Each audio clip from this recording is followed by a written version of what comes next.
എൻ്റെ പെങ്ങൾ ഇവിടെ കിടക്കുന്നുണ്ട്, ബ്ലഡ് ഷോർട്ടായിട്ട്. ഇന്നൊക്കെ 13 ദിവസമായി ഞാനിവിടെ വന്നിട്ട് കോഴിക്കോട്. ചികിത്സനെ പറ്റി ഇവിടുന്ന് നമുക്ക് ഇൻഷുറൻസ് ഉണ്ടല്ലോ. ഇപ്പോൾ വില കൂടിയ മരുന്നുകളല്ല നമ്മൾ പുറത്താണത്. വില കുറഞ്ഞ് 2 രൂപേൻ്റെ 3 രൂപേൻ്റെ 5 രൂപ മരുന്ന് അവിടെ ഉള്ളൂ. ബാക്കിയുള്ള മരുന്നൊക്കെ നമ്മൾ പുറത്ത് വേണം. അതേ സമയത്ത് ആ മെഡിക്കലിൽ പെട്ട സ്ഥലം തന്നെ ഇത് ഇവിടെ ഉണ്ട്, ഇന്ന് ഉള്ളിലില്ല, കാരുണ്യയിലില്ല. ചുറ്റുപാടുകളാണ് അതിൽ പെട്ടതിനടുത്ത്. പിന്നല്ലാതെ എന്താ, സ്വകാര്യ ആശുപത്രി സഹായിക്കാനും ഡോക്ടർമാരെ മോശമായി ഇതിനെ കൊണ്ട് ആളെ ഇവിടെ ഉണ്ട് ആ മരുന്ന്. നമ്മൾക്ക് പറ്റാ ഒരു ഗുളികക്ക് 10 ഗുളികക്ക് 235 രൂപ വരും. ഒരു ദിവസം 10 കഴിക്കണം. 4 മണിക്കൂർ ഇടപെട്ടിട്ട് 5 നേരം കഴിക്കണം.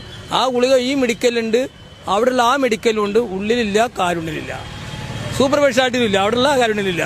അപ്പം ഞാൻ ചോദിച്ചൊക്കെ ഇതിൽ പെട്ടല്ലേ, അത് എന്തുകൊണ്ട് ഇവിടെ ഉണ്ട്? അത് ഞങ്ങൾക്ക് അറിയേണ്ട ആവശ്യം, നിങ്ങൾക്ക് വേണമെങ്കിൽ മേടിക്കുക, അല്ലെങ്കിൽ പോവാം. ഇതപ്പോൾ ഇതിപ്പോൾ എന്തിനാ മറുപടി ഇതിന് പറയുക? ഒരു പരിപാടി പറയുന്നില്ല. ഞാൻ സൂപ്പറിൻ്റെ നമ്പർ നമ്മൾ സൂപ്പറിനെ വിളിച്ച് വെച്ചോട്ടെ, അത് തരൂല. അതുകൊണ്ട് ഡയറക്റ്റ് പോയി കണ്ടോളൂ. നമുക്ക് ഡയറക്റ്റ് പോയി സൂപ്പറിനെ കാണാൻ പറ്റില്ല. അപ്പം ഇങ്ങനത്തെ ഒക്കെ അനാസ്ഥകളുണ്ട് കുറേയൊക്കെ. ഹോസ്പിറ്റലിൽ പാവപ്പെട്ടവനാണ് ഇവിടെ വരുന്നത്. പണക്കാരാണെങ്കിൽ നമുക്ക് വേവിയിലേക്കോ അല്ലെങ്കിൽ മിംസിലോ ഒക്കെ പോയാൽ പോരെ, ഇവിടെ വരണ അല്ല. പാവപ്പെട്ടവനായതുകൊണ്ട് പേരാണ് ഇവിടെ. ഇൻഷൂറിനാണെങ്കിൽ 3 ദിവസം കൂടുമ്പോൾ ഇൻഷൂർ പുതുക്കണം. പുതുക്കിയില്ലെങ്കിൽ ഇപ്പോൾ അവിടെ പോയിട്ടുണ്ടെങ്കിൽ അവിടെ സ്റ്റാഫുകളാണെങ്കിലോ ഇത് ആർക്കാനും വേണ്ടി കൊടുക്കണം. മാതിരി മണിക്കൂർ കണക്കിൽ ഇവിടെ അത്യാവശ്യം കിടക്കുന്ന ആളാണെങ്കിൽ ആൾ മരിച്ചിട്ടുണ്ടാവും, എന്നാലേ അവിടുന്ന് മരുന്ന് കിട്ടുള്ളൂ. അത്രയും സമയം നമ്മുടെ വെയിറ്റ് ചെയ്യണം. നിങ്ങൾക്ക് അതിന് ഉള്ളിൽ പോലെ അറിയാം.